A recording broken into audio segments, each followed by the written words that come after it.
Faut juste avoir beaucoup de curiosité dans plein de milieux, s'inspirer de beaucoup de choses différentes et en général c'est ce qui donne des caractères design riches et intéressants.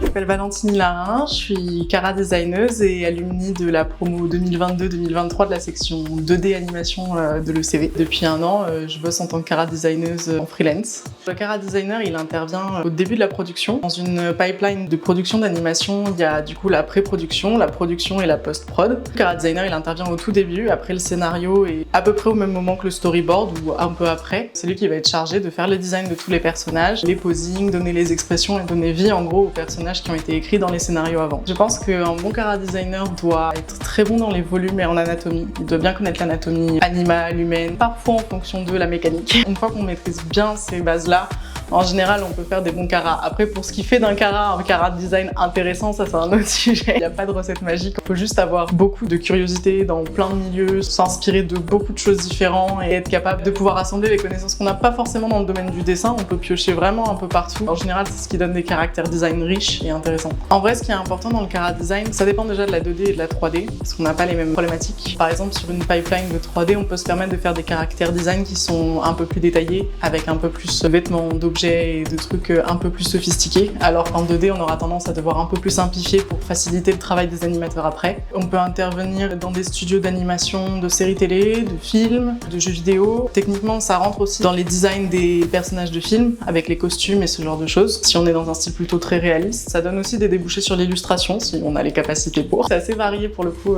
c'est sympa comme métier. Je suis diplômée depuis un an, je suis en freelance pour l'instant. J'ai déjà fait quelques missions de cara design pour une entreprise qui développait une application pour apprendre des langues et du coup j'ai fait le design des personnages qui étaient censés être les professeurs de l'application. J'ai continué chez la personne chez qui j'ai fait mon stage de Master 1 qui est en train de développer un jeu vidéo 1D en 2D et du coup je développe ces personnages en 2D que j'avais commencé à faire pendant mon stage du coup il y a 2 ans et que je continue maintenant. J'aime beaucoup le projet sur lequel je bosse actuellement qui est dans un espèce de monde un peu post-apocalyptique, pirate. C'est pas du tout mon univers d'habitude et je trouve ça super intéressant parce que c'est sympa de sortir un peu de sa zone de confort. T'es plus inspiré je trouve. Un conseil que je peux donner en vrai, c'est être curieux et vraiment axé sur anatomie et volume. Si t'es pas bon en technique de dessin et que tes cara design ils sont pas posés, ça va être compliqué. Je trouve que c'est un truc qui fait que tu te démarques des autres, d'être vraiment bon en technique.